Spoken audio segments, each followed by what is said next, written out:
నమస్తే, welcome to Telugu రాజ్యం. నేను మీరామ్. గుజరాత్లో జరిగిన ఘోర విమాన ప్రమాదంలో ఎంతో మంది మరణించారు. అది అందరినీ ఎంతో కలవరపరిచింది. అయితే అసలు ఇలాంటి ఘోరం జరగడానికి కారణం ఏంటి?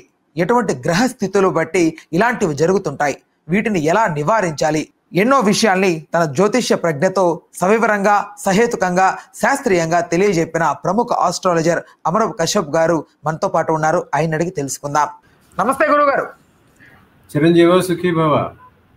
రైట్ గురుగారు. అయితే మనం చూసాం మొన్నటికి మొన్న గుజరాత్లో జరిగిన ఫ్లైట్ క్రాష్ యాక్సిడెంట్ వల్ల సుమారు 241 మంది మరణించడం జరిగింది. ఇంతటి ఘోరం జరగడానికి గల కారణాలు ఏంటి? ఏ గ్రహస్థితుల వల్ల ఇలాంటి దుర్ఘటనలు జరుగుతుంటాయి? మీరు వివరించండి. రాము, ఈ గుజరాత్లో జరిగిన ఈ ఘోర విమాన ప్రమాదం అది చాలా బాధాకరం. దానిలో అప్పుడు విమానంలో ప్రయాణిస్తున్న 240 మంది కాక కింద ఎక్కడైతే అది కూలిపోయిందో అక్కడున్న మెడికల్ కాలేజీ సరౌండింగ్ హాస్టల్లో ఉన్న వాళ్ళు కూడా చాలా మంది చనిపోయారు. ఈ రోజు వరకు చూసుకుంటే ఆ డెత్ టోల్ వచ్చి 272 వరకు వచ్చింది అని మనకి మీడియాలో వస్తున్నది అనమాట. గ్రూప్ గా ఎక్కువ మంది చనిపోతారో వాళ్ళన్ని సంఘాత మరణాలు అంటారు. ఆ సంఘాత మరణానికి కారకులు వచ్చి రాహుకేతువులు అన్నమాట. ఇవి గత కొద్ది కాలంగా ప్రపంచంలో ప్రతి చోట ఎక్కడో చోట జరుగుతూనే ఉంటాయి. గత 2 సంవత్సరాలుగా మన దేశంలో కూడా ఎక్కువ అయినాయి అనమాట. మనం చూసుకుంటే కుంభమేళా సమయంలో కూడా స్టాంపీడ్ జరిగి చనిపోయారు. అంతకుముందు వైకుంఠ ఏకాదశి నాడు తిరుపతిలో కొంతమంది చనిపోయారు, 53 మంది చనిపోయారు. ఆ తర్వాత కిందటి నెలలోనే చూసుకుంటే బెంగళూరులో ఆర్సీబీ విజయోత్సవంలో స్టాంపీడ్ జరిగి కొంతమంది చనిపోయారు. అట్లా ఇప్పుడు ఈ విమాన ప్రమాదం జరిగింది.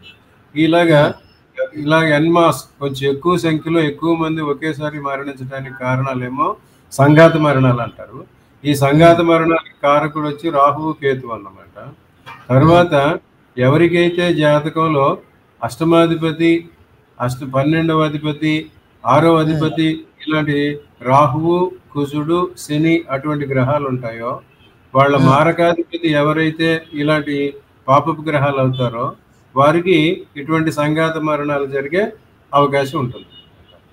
ఇవి గండాల్లో కూడా వస్తాయన్నమాట. గండాలని గండ మరణాలు, న్యాచురల్ మరణాలు, సహజ మరణాలు, అసహజ మరణాలు, దుర్మరణాలు అని 3 రకాలు. సహజ మరణాలు అంటే వారి ఆయుష్ తీరిపోయిన తర్వాత న్యాచురల్ గా వారు మరణిస్తే అది సహజ మరణం. లేదా చిన్న చిన్న ప్రమాదాల్లోనో లేకపోతే వారు ఏదో మానసిక బాధలతోనో ఆత్మహత్యలు చేసుకుంటే అది అసహజ మరణం. కానీ ఇలాగా యాక్సిడెంట్లోను ఇలాంటి ప్రమాదాల్లోనూ వాటిలో చనిపోతే అది దుర్మరణంలోకి వస్తుంది. అది వారి జాతకంలో దుర్మరణాలకి కారకాలైన గ్రహాలు ఉన్నాయా లేవా చూసుకోవాలన్నమాట. చూసుకోవాలంటే దానికి పరిష్కారం ఉంటుందంటారా? ఎవరి జాతకంలోనన్నా చూసుకుని 8, 12 స్థానాల అధిపతులు ఎవరు, వారు ఎక్కడున్నారు, ఆ లగ్నానికి సంబంధించిన మారకాధిపతి ఎవరు, ఇవి చూసుకోవాలి. చూసుకున్న తర్వాత వారి జాతకంలో ఎటువంటి గండాలకు అవకాశం ఉన్నది అనేది చూసుకోవాలి. ఎవరికైనా మారకాధిపతి చంద్రుడు, సూర్యుడు అయి ఉంటే వాళ్ళు ఈ దుష్టగ్రహాలతో కలిశారంటే వారు అగ్ని ప్రమాదాల్లో మరణిస్తారు. చంద్రుడు అయ్యాడంటే జలగండాలు అంటారు. కొంతమంది పిల్లలు వాళ్ళు ఈ విహారయాత్రలకు వెళ్ళి బీచ్లకి వెళ్ళి నదుల దగ్గరికి వెళ్ళి చనిపోతుంటారు నీళ్ళలో. అది చంద్రుడు చెడిపోతే జలగండ అవుతారు. అట్లాగే కుజుడు గాని వారికి చెడయ్యాడంటే వాళ్ళు వాహన ప్రమాదాల్లో చనిపోతారు. తర్వాత బుధుడు వారికి చెడైనాడంటే వారు nervous break down, cerebral haemorrhage అటువంటివి వచ్చి చనిపోతారు. గురువు వాళ్ళకైతే ఈ షుగర్ అటువంటి విపరీతమైన బాడీ పెరిగిపోయి ఒబేసిటీ అండ్ బెరియాట్రిక్ సర్జరీలు అటువంటి చేసుకునే చనిపోతారు. శుక్రుడు కానీ ఇలాంటి వాళ్ళు అయ్యారంటే ఇలా సంఘాత మరణాలు శని జరుగుతారు. ఈ శుక్రుడు సంఘాత మరణానికి కారకుడైతే సినిమాలకి వెళ్ళి లేకపోతే స్పోర్ట్స్ లో ఇటువంటి ఈవెంట్స్కి వెళ్ళి అక్కడ మరణం పొందడం జరుగుతుంది. అట్లాగే పుణ్య ప్రదేశాల్లో ఈ గుళ్ళలోను ఈ కుంభమేళాల్లోనూ వెళ్ళిపోయి చనిపోయేదానికి కేతువు కారకుడు అవుతాడు. ఇలాగా ఆకాశంలో విహరిస్తూ విమాన ప్రమాదాల్లో చనిపోవడానికి రాహువు కారకుడు అవుతాడు. సో ఎవరి జాతకాల్లో ఎటువంటి ప్రభావం ఉంటుందో తెలుసుకుని చూసుకుని వారు అటువంటి ప్రమాదం ఉన్నప్పుడు అలాంటి ప్రయాణ పద్ధతుల్ని మానుకోవటం మంచిది. రైట్. అయితే ఎవరికైనా ఒకవేళ అంటే సంప్రదించి తెలుసుకోవాలి వాళ్ళ ప్రయాణం ఏది ఏ టైంలో శుభసూచకంగా ఉంటుందని తెలుసుకోవాలనుకుంటే మిమ్మల్ని సంప్రదిస్తే మీరు చెప్తారా దీనికి సంబంధించి సొల్యూషన్ అంతా? అందరూ దూర ప్రయాణాలు చేసేప్పుడు జనరల్‌గా అడుగుతా ఉంటారు. వాళ్ళకి ఓకే. చెప్తుంటాము. అట్లాగే మన హిందూ పద్ధతిలోనే వేద వేద సంస్కృతిలోనే ప్రయాణానికి హ్మ్. ఆనందాది యోగాలని ఉంటాయన్నమాట. ప్రయాణం చేసేప్పుడు ఏ రోజు చేయాలి, ఏ టైంలో చేయాలనేది కూడా అది పెద్ద ప్రకరణం. అది ఇదివరకు అందరూ అనుసరించేవారు. ఇప్పుడు హ్మ్. మోడర్న్ వేస్‌లో కొంతమంది అది అనుసరించట్లేదు. దానివల్ల ఓకే. ఇటువంటి దుష్పరిమాణాలు చోటు చేసుకుంటాయి. ఎవరైనా రైట్. ఇలాంటి హ్మ్. ఇలాంటి హ్మ్. లాంగ్ జర్నీస్ చేసేప్పుడు మంచి హ్మ్. రోజులు, మంచి టైము, వాళ్ళకి అనుకూలమైన సమయం ఏదా అనేది తెలుసుకుని, ఆ హ్మ్. ప్రకారం వాళ్ళు టికెట్లు అయి బుక్ చేసుకుని ప్రయాణాలు ప్లాన్ చేసుకుంటే, వారు ఇటువంటి వాటికి లోను కాకుండా ఉంటారు. అది మనల్ని సంప్రదించిన వాళ్ళకి ఖచ్చితంగా మనం తెలియజేయాలి.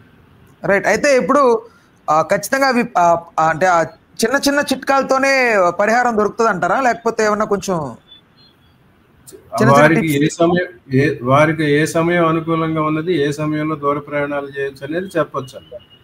ఓకే. వీళ్ళు అమెరికా దేశాలు దాటి వెళ్ళబోతున్నారు. అది హ్మ్. వాయు మార్గంలో వెళ్తున్నారు. అప్పుడు వాయు హ్మ్. మార్గం వాళ్ళకి అనుకూలమా కాదా? దేశాలు హ్మ్. దాటి ప్రయాణం అనుకూలమా కాదా?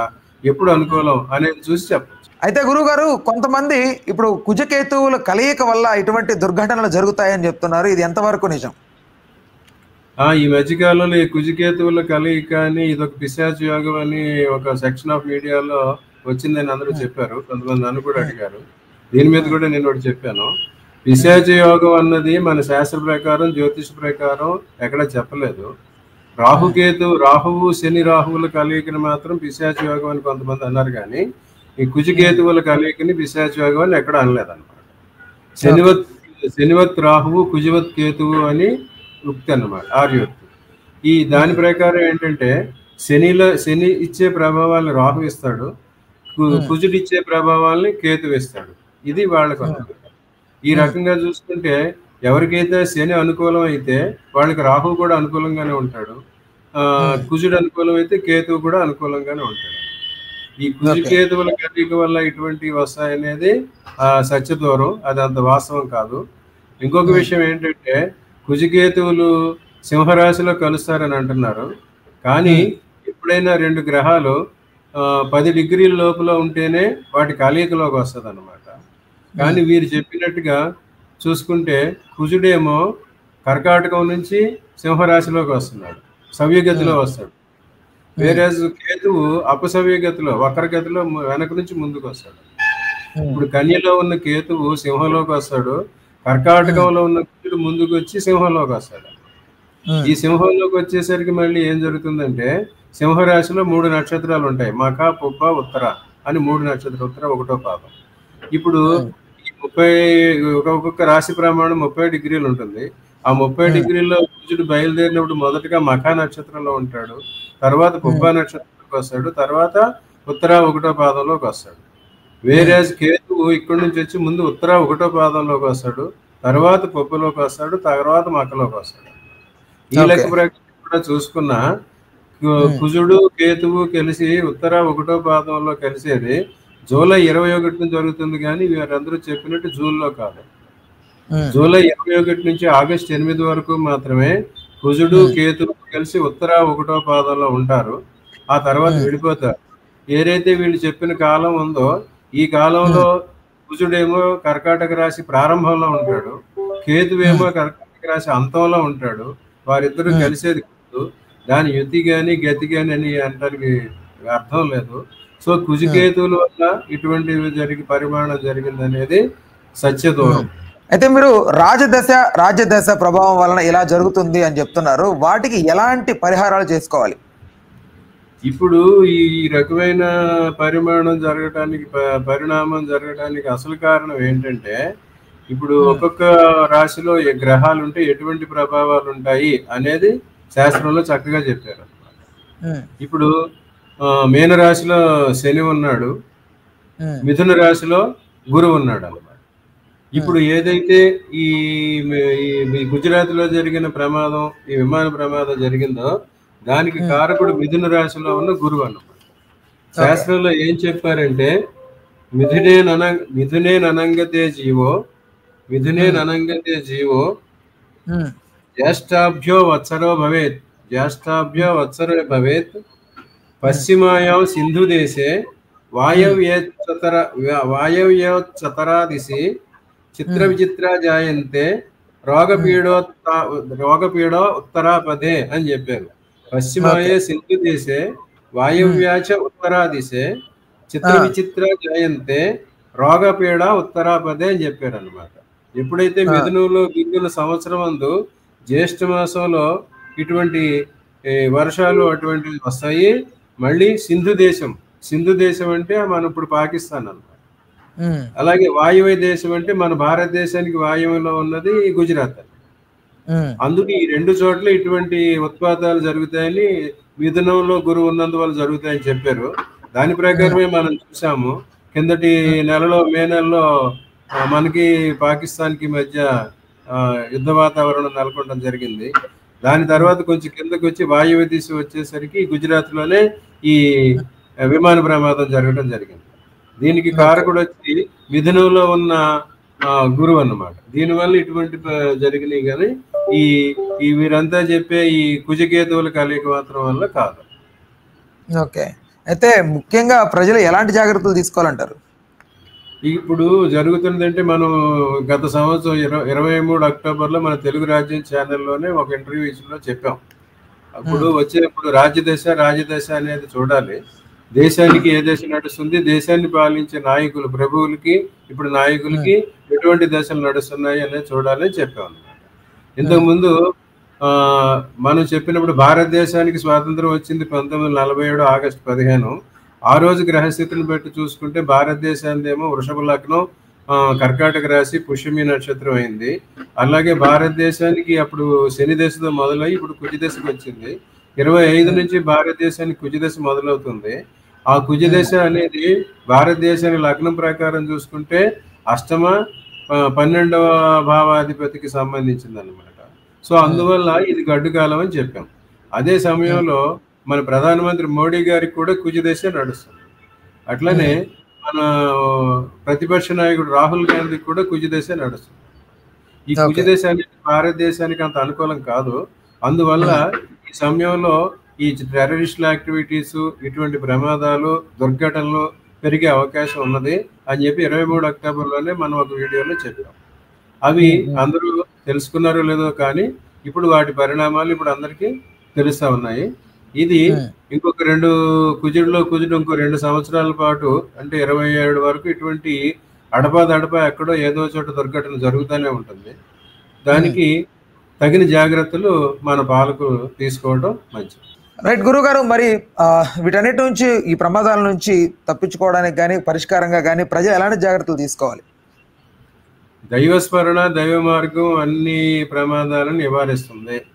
కానీ ఎవరి జాతకంలో అయితే వారికి ఇటువంటి అవయోగాలు ప్రబలంగా ఉన్నాయో, ఈ శుద్రుడి కర్మ రూపంలో ఉన్నాయో అవి మాత్రం వారికి తొలగవు. కానీ భగవంతుడు దయామయుడు, కరుణామయుడు. భగవంతుని ప్రార్థనలు, పూజలు చేసుకుంటూ ఉంటే ఏమైనా భగవంతుడు అనుగ్రహించగలుగుతాడు. సో ఎవరైనా మనం ఇంతకు ముందు చెప్పినట్టు వారి జాతకంలో ఇటువంటి దుష్పరిమాణాలు, దుష్టగ్రహాల ప్రభావాలు 8, 12, 6 అటువంటి స్థానాల్లో ఉన్నాయంటే అవి చూసుకుని వారు అటువంటి జాగ్రత్తలు కొంచెం ఎక్కువగా తీసుకోవడం మంచిది.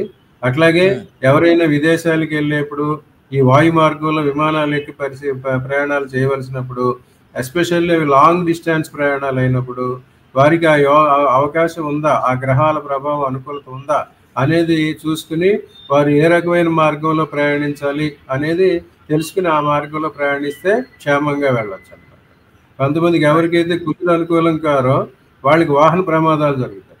అటువంటి వాహనాలు వాళ్ళు డ్రైవ్ చేయకుండా లేకపోతే వేరే ఒకరితో కలిసి వెళ్ళాలన్నమాట. ఎవరికైతే అగ్ని ప్రమాదాలు జరిగితే అవకాశం ఉన్నదో వాళ్ళు అగ్నితోటి ఆడటం, అగ్ని ప్రమాదాలు జరిగే ప్రాంతాలకు వెళ్లకుండా మంచిది. ఎవరికైతే జలగండాలు ఉంటే ప్రమాదం ఉందో వాళ్ళు విహారయాత్రలకు వెళ్ళడం, నీడలో దిగడం అటువంటి మానుకోవడం మంచిది అన్నమాట. అట్లాగే ప్రయాణాలు చేసేప్పుడు కూడా వారికి సమయం అనుకూలంగా ఉందా లేదా అనేది చూసుకుని ఆ సమయానుసారంగా ప్రయాణాలను ప్లాన్ చేసుకుని దాని ప్రకారం వెళ్తే వారు క్షేమంగా వెళ్ళొచ్చు, వారి కుటుంబాలు కూడా క్షేమంగా ఉంటాయి. రైట్ ఓకే గురువు గారు, ధన్యవాదాలండి. Thank you. రైట్, చూస్తున్న వ్యూవర్స్ మీకు ఎవరికైనా కూడా ఏదైనా సందేహం ఉన్నా, జాతకపరంగా జ్యోతిషపరంగా మీరు సమస్యలు ఉన్నా, మీరు తెలుసుకోవాలనుకుంటే ఖచ్చితంగా కింద స్క్రోల్ అవుతున్నటువంటి కాంటాక్ట్ నెంబర్కి సంబంధించి గురువు గారి దగ్గర తగిన పరిష్కారం అయితే పొందొచ్చు. రైట్, ఉంటాను గురుగారు. Thank you. Chiranjeevi. Hello, Telugu రాజ్యం ఛానల్ చూస్తున్నారా? సామాజిక, రాజకీయ, జీవన చిత్రణే తెలుగు రాజ్యం. అతిశయోక్తులు, అసత్యాలు ఉండవు. రాజకీయ కోణం కాదు, ప్రజా కోణమే కొలబద్ద. తెలుగు రాజ్యం వీక్షణ మీ ఉత్తమ అభిరుచికి నిదర్శనం.